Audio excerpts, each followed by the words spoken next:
Ok, bonjour tout le monde, cette vidéo va être sur comment se passe un divorce en Israël. Tout d'abord, c'est l'histoire d'une jeune fille qui rencontre un jeune homme qui lui semble supérieur à elle. Il est bien en tout, elle le regarde de bas en haut. Il est extraordinaire, elle veut l'épouser, et elle veut son anneau. Elle reçoit son anneau, et les voilà mariés, et une fois qu'elles sont mariées, eh bien, elle devient à son niveau. Et donc, comme elle est à son niveau, elle se sent supérieure à lui. Donc, elle le regarde de hauteur, avec hauteur. Et puis, qu'est-ce qui se passe?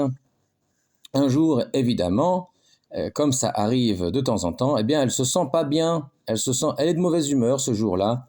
Alors, forcément, eh bien, c'est sa faute. C'est lui le coupable si elle est de mauvaise humeur. Donc, que va-t-elle faire? Elle va prendre conseil auprès d'une avocate qui va la conseiller.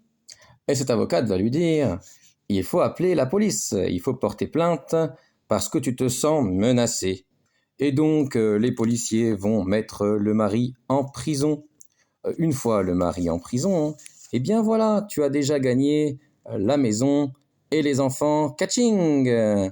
Beaucoup d'argent de tous les côtés.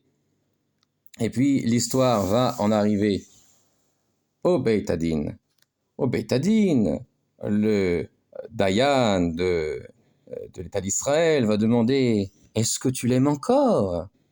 Alors qu'elle l'a mis son cœur en charpie en l'envoyant en prison sans aucune raison. Il va dire si tu ne l'aimes plus, alors tu dois donner le guet.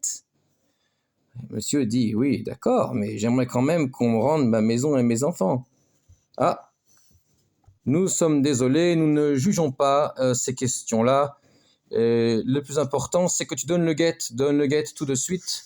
La maison et les enfants vont évidemment aller à madame, parce que madame est une parente qui a les capacités de s'occuper des enfants. Et toi, on ne sait pas. Évidemment, puisque tu es un homme, il faut que tu prouves que tu es digne d'être un parent. Et de toute façon, même quand tu l'auras prouvé, on n'en aura rien à faire. Donc, puisque les enfants sont chez elle, eh ben, on va également donner ton salaire à madame. Et monsieur, évidemment, se retrouve après tout cela à la rue, sans rien et désespéré.